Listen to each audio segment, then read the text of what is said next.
À la une de l'actualité, les députés renouvellent le bureau de l'Assemblée nationale. Une nouvelle équipe de combat pour affronter les enjeux de 2020. La fumée blanche s'est échappée au bout d'une journée marathon hier jeudi, entre tractation, suspension, consensus et reprise. Hier donc, la démocratie s'est simplement exprimée à la représentation nationale, comme vous le verrez dans ce journal. Et dans ce journal, un nouveau format pour le CILS, le Comité permanent inter-État de lutte contre la sécheresse au Sahel. Ce jeudi, à l'issue de sa session extraordinaire, le Comité régional de programmation et de suivi du CILS a proposé des réformes de l'institution, un nouveau schéma institutionnel, organisationnel, administratif et financier pour faire face à un environnement de plus en plus concurrentiel et en pleine mutation. Dans les détails, quelles sont les nouveautés adoptées? On en parle dans cette édition. Ce sont là les titres du 13h, mesdames, messieurs. Bonjour et ravi de vous retrouver. Hier à l'Assemblée nationale, les députés se sont livrés à un exercice fort intéressant de démocratie. Pour l'élection du bureau de la représentation nationale, on a pu assister à une journée très mouvementée marquée par des rebondissements et entre autres surprises. Entre consensus, suspension, reprise et autres tractations, la fumée blanche a pu s'échapper en fin de soirée. Je vous propose ici un compte-rendu sur des images de Roger Cam. Journée marathon pour une élection à rebondissement.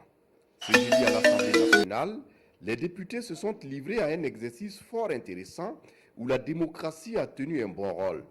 Et pourtant, dès l'entame du scrutin, les mises en garde du président de séance, le président Alassane Bala Sakandé, sur la nécessité d'un consensus n'ont pas suffi. Si l'élection des questeurs s'est déroulée dans une ambiance bon enfant, cela n'a pas été le cas de la désignation des vice-présidents et des secrétaires parlementaires. Entre suspension et reprise, tractation et consensus, une liste de 6 vice-présidents a été soumise aux députés.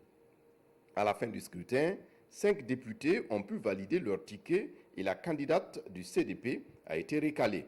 S'ensuit une autre suspension et à la reprise, le CDP propose un autre candidat au poste de vice-président et la candidate malheureuse est proposée, quant à elle, au poste de secrétaire parlementaire. Au moment où le président de séance s'apprêtait à ouvrir le scrutin, la députée du CDP prend la parole et demande à se retirer de la compétition au profit d'une nouvelle députée de son parti qui venait juste de valider son mandat parlementaire. Ce qui n'a pas été du goût du président de séance qui estime que le consensus doit toujours prévaloir. Il demande alors, séance tenante, un huis clos pour régler cette question. À la reprise aux environs de 21h, le scrutin a pu se poursuivre. Ainsi, entre consensus, suspension et reprise, huis clos et autres tractations, les députés ont pu se choisir 6 vice-présidents et 10 secrétaires parlementaires selon le principe du consensus. Pour le vote des membres des commissions spécialisées, le principe du vote par acclamation a prévalu, ce qui a permis d'aller plus vite que prévu. Et à la fin, le président de l'Assemblée nationale, s'exprimant à propos de cette élection, estime que c'est la démocratie qui s'est simplement affirmée. Pour bien faire, pour mieux faire, il faut se donner le temps. Et c'est ce que les présidents des différents groupes parlementaires ont fait aujourd'hui. Nous avons eu des concertations encore à plusieurs reprises. Nous avons estimé qu'au niveau de responsabilité où nous sommes, nous devons donner l'exemple à ceux qui nous ont mandatés ici. Faire en sorte que toutes les parties prenantes au niveau de l'Assemblée nationale puissent se sentir concernées, puissent être au niveau du bureau de l'Assemblée, puissent être au niveau des commissions générales de l'Assemblée nationale. Cette nouvelle équipe de la représentation nationale entend continuer sur la voie des autres et avec plus d'engagement et de combativité, 2020 étant une année à fort enjeu électoral. Pour être complet sur ce sujet, au titre des vice-présidents, Maître Benewende Sankara du groupe Burkilnum conserve son poste de premier vice-président. Quant à la députée Marie-Rose Konditamde du groupe UPC, elle s'adjuge le poste de deuxième vice-président. Troisième vice-président, Isaka Kongo du groupe CDP. Élise Tchombiano du groupe MPP s'adjuge la 4e place et Mossé Abdoulaye du groupe MPP, le 5e vice-président. Et Justin Kouligiati du groupe Renouveau démocratique, le 6e vice-président. Politique, toujours un nouveau parti dans le landerneau politique burkinabé, le Rassemblement patriotique pour l'intégrité, puisque c'est de lui qu'il s'agit, selon ses fondateurs. Un regroupement de transfuges de plusieurs partis politiques et acteurs de la société civile. Déçus de ce qu'ils qualifient des querelles politiques et errements de la classe politique actuelle, ils proposent une nouvelle offre politique au Burkinabé. La conférence de presse pour le lancement du parti est intervenue ce matin en présence de Zoubaviel David Dabiré. Le paysage politique burkinabé s'enrichit d'un nouveau-né, le Rassemblement patriotique pour l'intégrité RPI. Parti constitué essentiellement des transfuges de la majorité présidentielle et de l'opposition politique selon ses fondateurs, le RPI n'appartiendrait à aucune obédience, encore moins à un groupe politique. Le parti symbolisé par un mortier et le pilon justifie sa naissance par ce qu'il qualifie de querelles intestines au sein des partis politiques actuels, un climat peu favorable à l'éclosion d'idées nouvelles. Inoussa Bilgo et ses camarades se donnent donc pour ambition de restaurer l'éthique dans le jeu politique et proposer une nouvelle offre politique au Burkinabé. Nos ambitions pour le Burkina Faso des prochaines années, c'est la sécurité retrouvée. Un sentiment fort d'appartenance commune à ce pays, une économie dynamique et le respect de tous à travers nos différences. Le RPI veut que le citoyen burkinabé reprenne les commandes de son destin. Il veut redonner espoir aux jeunes et aux femmes de notre pays en les plaçant au centre de ses préoccupations. Inoussa Bilgo et ses camarades précisent, Alassane Bala Sakandé et le Larlé Naba ne sont aucunement les instigateurs de leur parti, comme le mentionne Dame Rumeur. Du reste, le RPI ne compte pas s'affilier à la majorité présidentielle. Il compte plutôt se déployer sur le territoire national et probablement prendre part aux échéances électorales à venir, foi de ses premiers responsables. La nouvelle zone de libre-échange continental africain en discussion à Abidjan, en Côte d'Ivoire, à la faveur d'un forum international organisé par le groupe Fraternité Matin. La réflexion insiste sur les perspectives de la zone ZLECAf par rapport au débat en cours sur le repli identitaire et le panafricanisme qui traverse le continent. Le chef de la diplomatie burkinabé prend part à cette rencontre. Pour Alpha Bari, la zone ZLECAf constitue une opportunité pour les opérateurs pour investir sur le continent. Olopoda. De la parole à l'acte, c'est tout l'enjeu de ce forum sur la zone de libre-échange continental africain, un des projets phares inscrits dans l'agenda 2063 de l'Union africaine, adopté à Kigali en 2016 pour une croissance inclusive et durable en Afrique. Pour éviter que cet accord ne soit un mythe, le GPAO, le groupement des éditeurs de presse publique d'Afrique de l'Ouest, dans le cadre du 55e anniversaire de Fraternité Matin, ouvre la réflexion à Abidjan autour de l'avenir de cet accord qui suscite beaucoup d'espoir pour bon nombre d'Africains. Et c'est le ministre Alpha Bari qui ouvre les communications. Pour lui, la zone de libre-échange est une opportunité pour faire reculer les replis identitaires sur le continent africain. Ce que nous allons perdre, c'est 1% des recettes douanières. Ça a souvent fait inquiéter les gens. Mais en revanche, nous allons gagner beaucoup en termes de développement de nos échanges avec le reste du continent. Nous avons des grands hommes d'affaires au Burkina Faso qui sont dans l'industrie, qui sont dans la finance, notamment les banques, et dans beaucoup d'autres secteurs, beaucoup d'autres domaines. Donc la ZLECAf va leur permettre de pouvoir investir ailleurs, va leur permettre donc de pouvoir vendre aussi ailleurs. L'accord de la zone de libre-échange suscite de l'engouement dans les pays africains depuis sa mise en vigueur en mai 2019, poursuit le chef de la diplomatie burkinabé. Toutefois, des défis restent à relever. Tous les produits ne peuvent pas être éligibles tout de suite à un démantèlement complet en termes d'ouverture des frontières. Donc il y a une liste de produits qui vont subir donc le démantèlement plus tard, et il y a un certain nombre de produits qui ne vont pas figurer donc dans ce démantèlement-là. Les travaux de ce forum s'achèvent ce 20 décembre avec des recommandations, des contributions pour une opérationnalisation efficace de la zone de libre-échange continentale africain. Et puis les membres du Conseil des ministres du Comité permanent inter-État de lutte contre la sécheresse optent pour un nouveau statut de SILS afin de relever les nombreux défis dans un environnement sahélien et ouest-africain de plus en plus concurrentiel et en pleine mutation. L'objectif est d'assurer aux SILS une autonomie financière et de dépendre moins de l'aide des bailleurs de fonds. La cérémonie de clôture des travaux est intervenue ce 20 décembre au petit matin. Oscar Soulama, Mamadouba. 4 scénarios de réforme du SILS ont constitué le plat de résistance de cette journée marathon. Au terme des travaux à huis clos, le Conseil des ministres adopte l'option 3. Il est 2 heures du matin. Cette option réaffirme le mandat et les missions du SILS.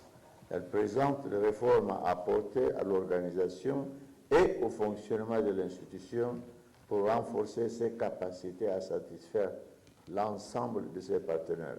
Nous voulons que le SILS soit totalement pris en charge en termes de fonctionnement par les États membres. Pour cela, il faut que au niveau des différents sites, que ce soit au centre Agrimet, que ce soit à l'INSA, que ce soit au siège du SILS, que nous puissions avoir un staff corps, c'est-à-dire un staff minimum qui puisse vraiment prendre en main l'ensemble des activités au niveau de chaque site. Toutefois, l'option 2, qui préconise un rattachement du SILS à la commission de la CEDEAO, pourrait être envisagée au cas où les États éprouveraient des difficultés pour dérouler l'option 3. L'objectif est d'assurer au SILS une autonomie financière et de dépendre moins de l'aide des bailleurs de fonds. Le Conseil des ministres annonce le sommet des chefs d'État et l'organisation du Salon africain de l'agriculture pour la fin du premier trimestre en 2020, le sommet des premières dames sur la sécurité alimentaire en février 2020 à Niamey. Le ministère en charge de l'agriculture forme ses cadres sur la gestion intégrée des ressources en eau et c'est à Koudougou. Cette semaine, le ministère les a réunis autour des concepts de GIR, mais aussi pour harmoniser les compréhensions de la gestion intégrée des ressources en eau. L'objectif étant de renforcer les connaissances de ces responsables pour une bonne gestion du programme national de gestion en eau. Moumouni Soubega. Au Burkina Faso, les ressources en eau font face à une pression multiforme et croissante liée à la forte croissance démographique et au développement de certaines activités socio-économiques comme l'orpaillage. La question est prise à bras le corps par le ministère en charge de l'agriculture et des aménagements hydro-agricoles. D'où la tenue de la présente formation initiée pour renforcer les capacités des responsables des services centraux et rattachés des ministères en matière de gestion intégrée des ressources en eau. L'objectif est d'harmoniser les compréhensions de ce concept pour mieux coordonner les interventions sur le terrain comme le veut le programme national de gestion intégrée des ressources en eau. Ce programme élaboré pour la période 2016-2030 vise à contribuer durablement à la satisfaction des besoins en eau douce des usagers et des écosystèmes aquatiques. Le secteur minier rapporte beaucoup à l'économie burkinabé. En 2018, plus de 260 milliards de francs CFA comme contribution au budget de l'État. Et cette performance, le ministère en charge des mines a souhaité la montrer aux journalistes. Les 19 et 20 décembre 2019, il a convié les hommes de médias à une rencontre d'échange, compte rendu avec Sékou Zongo. Le ministère des Mines du Burkina à la rencontre des hommes et femmes de médias. Le secteur minier burkinabé est en plein essor et cette rencontre avec les acteurs des médias vise à présenter l'information juste sur le secteur minier afin que l'opinion publique s'imprègne des réalités. C'est un dialogue à caractère d'abord informatif avec les acteurs de la presse et aussi un dialogue qui va nous amener à enregistrer. Non, moi je ne peux pas aller à la rédaction. J'allais dire aux critiques. C'est à la rédaction de me demander. Du fait que parce que si je fais une demande, c'est sûr qu'on va me bloquer. J'allais dire indépendant. Pour Oumarou Idani, le secteur minier burkinabé enregistre des performances notables avec sa quinzaine de mines en exploitation selon les données de 2018. Plus tard, au mois de mai, il y a des trucs sur lesquels je ne vais pas parler parce que ça... modernisé par la numérisation, par la mise en ligne du cadastre minier et surtout à mettre en place un système de gestion transparent basé sur le principe du premier venu, premier servi. Nous avons également cité le niveau de la production, notamment en matière d'or, puisque de 33 tonnes en 2013, nous sommes aujourd'hui à 52 tonnes, presque 53 tonnes en 2018. Cette rencontre d'échange s'est voulue franche avec ces journalistes issus d'organes différents. Il est surtout attendu de plus d'initiatives en termes de reportage et d'émissions, cela dans le seul but de donner de bonnes informations sur les réalités du secteur minier aux populations. Économie toujours, pour relancer la filière anacarde au Burkina Faso, le ministère en charge du commerce a sa petite idée. Le ministre Harouna Kaboré vient de présenter aux partenaires cette semaine à Ouagadougou un plan d'affaires pour relancer la filière. C'était au cours d'une table ronde à Ouagadougou, donc en présence des investisseurs. Le projet prévoit la transformation sur place de la noix de cajou et la création d'emplois d'environ de plus de 16 000. Explication avec Herman Toé. Autour d'une même table, partenaires techniques et financiers, secteur privé et administration publique. Leur objectif, trouver les voies et moyens pour financer l'unité de référence de transformation de la noix de cajou d'une capacité de 10 000 tonnes à Bobo-Dioulasso. Un projet porté par le Conseil burkinabé de l'anacarde visant à accroître la capacité nationale de transformation de ce fruit. Présenter l'initiative anacarde en l'ensemble donc des partenaires techniques et financiers et aux institutions bancaires, aux acteurs, à tous ceux qui s'intéressent donc à la filière pour montrer clairement que le gouvernement dispose d'un plan suffisamment clair pour accompagner donc la filière. Et en particulier, nous avons décidé donc d'installer une unité de référence de transformation, donc la noix de cajou à Bobo-Dioulasso. Et cette unité de référence va nous permettre donc d'accroître le niveau de transformation de la matière première. Pour convaincre les investisseurs, l'initiative Anacar a été présentée aux différentes parties prenantes, accompagnée d'un plan d'affaires, toute chose qui a suscité l'intérêt de ces derniers.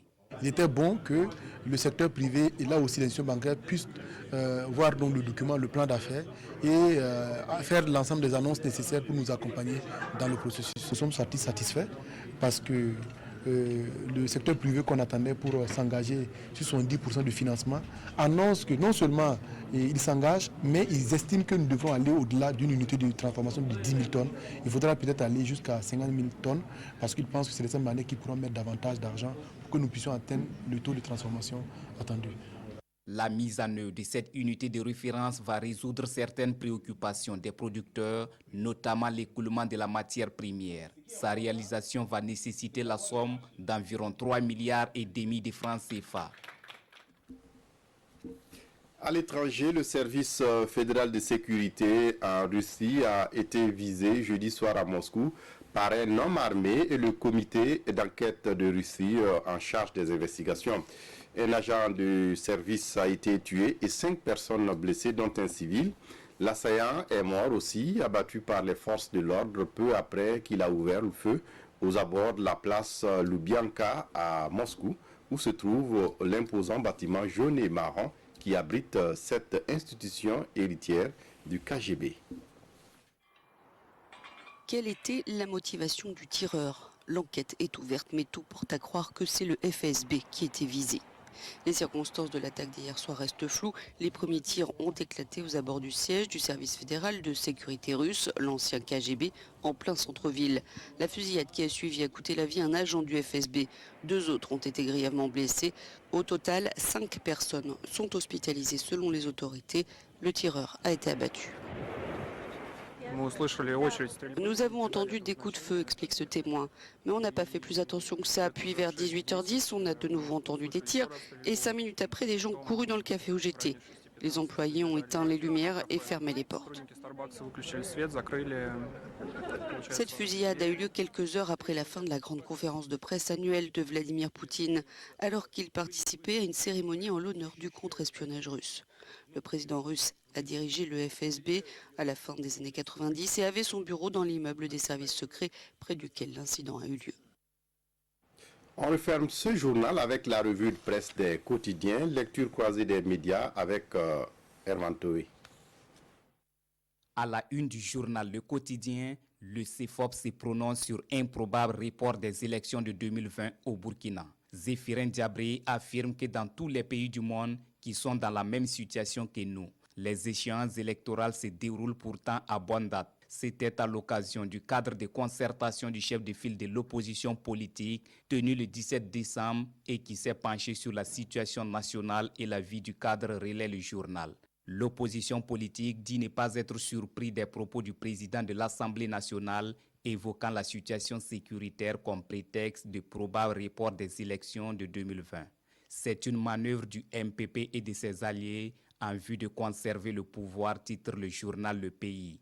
Le MPP et ses alliés, dont l'échec est patent, cherchent par tous les moyens pour éviter les élections, dénonce Zéphirin et ses camarades. Ils réaffirment donc leur détermination farouche à combattre ce complot contre la démocratie, rapporte le journal. Et l'Express du Faso de titrer « Le MPP et ses alliés ne pourront pas battre l'opposition en 2020 ». Insécurité à Ouagadougou. Poulo le Lion et sa bande dans les filets de la police nationale nous informent aujourd'hui au Faso. Dans ces colonnes, le journal indique qu'il s'agit d'un gang de 8 individus spécialisés dans le vol et le recel d'engins à 2 roues et bien d'autres objets. Ils opéraient dans certains quartiers de la capitale à l'aide de fausses clés et le butin revendu à vil prix, relate le journal. Depuis hier, c'est un lion édenté et ses disciples qui méditent sur leur sort entre les mains de la justice, conclut le confrère qui appelle à la vigilance en ces temps de fête de fin d'année. Voilà, c'est tout pour ce journal. Merci de votre attention. Très bonne suite du programme sur la RTV. Au revoir.